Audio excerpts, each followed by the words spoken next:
আলু দিয়ে যে এত মজাদার নাস্তা তৈরি করে যা আমি তো অবাক। আমি এখানে কয়েকটা আলু সিদ্ধ করে নিয়েছি। আজকে আলু দিয়ে আমি কিন্তু ভিন্ন রকম ভিন্ন সাথে জাল পুরি বানাবো।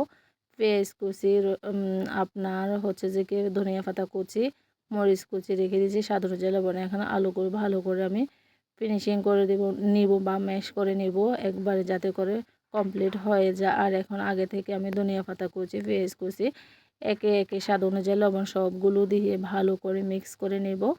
আসসালামু আলাইকুম এভরিওয়ান, সবাই কেমন আছেন? আলহামদুলিল্লাহ আমিও ভালো আছি। আমার ভিডিওটা আপনারা কোথা থেকে দেখছেন কে?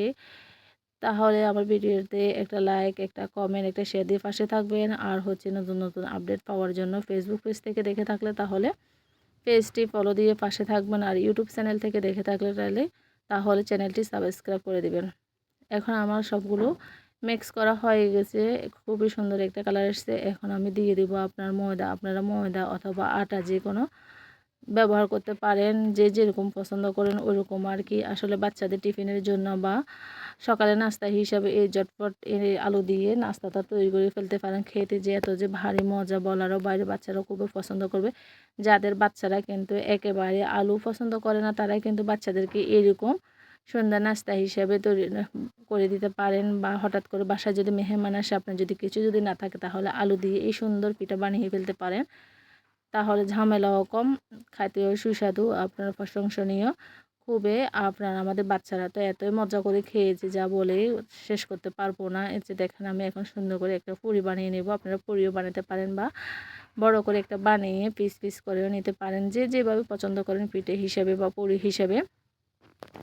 আজকে আমার ব্লগ ভিডিওটা একটু বড় হবে বলে আমি আপনাদের সাথে ফুল রেসিপি শেয়ার করব, ওই জন্য আমার ভিডিওটা একটু বড়। আসলে ছোট ছোট ভিডিওতে কিন্তু আমরা সম্পূর্ণ রেসিপি শেয়ার করতে পারি না। এই যে দেখেন আমার কয়েকটা কিন্তু পুরি বানানো হয়ে গেছে গোল গোল করে। আপনারা যেটা যে যেভাবে পছন্দ করেন ওভাবে বানিয়ে নিতে পারেন। আর হচ্ছে যে দেখেন আমি এখন তেলগুলো গরম হয়েছে, তেলে কয়েক পিস দিয়ে দিয়েছি যাতে করে একবারে খয়েরি কালার হয়ে যায়। এগুলো কিন্তু আপনারা সস দিয়েও খেতে পারেন, সস দিয়ে, কারণ বাচ্চারা তো সস একবারে পছন্দ করে। আপনার এই যে মজাদার নাস্তা আমি কি বলবো, আমি যে খুশি হয়ে গেছি, এত মজা হয় আমি তো ভাবতে পারি না। ভিন্ন স্বাদে ভিন্ন রকমের এই নতুন রেসিপিটা আপনারা যারা এখনও পর্যন্ত খান না, তারা একবার হলে কিন্তু ট্রাই করবেন, খেয়ে দেখবেন। আসলে খোলা আকাশের নিচে বসে বসে এরকম নাস্তা বানানো মজাটাই কিন্তু আলাদা। একবারে গরমও লাগবে না, আপনার চারিদিকে বাতাস, ঠান্ডা পরিবেশ একবারে।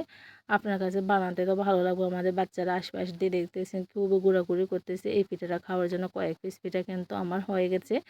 এই যে দেখে মানে হাত পাতিয়ে বসে আছে খাওয়ার জন্য। আর হচ্ছে যে কি আপনারা কিন্তু আবার আমি বলতেছি আমার ভিডিওটা কিন্তু একটু বড় হবে। আপনারা যারা ফুল ভিডিও আমার দেখবেন তাদেরকে আমি অসংখ্য অসংখ্য ধন্যবাদ আমার ভিডিওটা ফুল দেখার জন্য। আর যাদের কাছে ভালো লাগবে না তারা কিন্তু স্কিপ করে চলে যাবেন, মাঝে কিন্তু কমেন্ট করবেন না। আর নতুন নতুন আপডেট দেওয়ার জন্য আপনারা পাশে থাকবেন। আজকের মতন ভিডিও শেষ করলাম। আল্লাহ হাফেজ।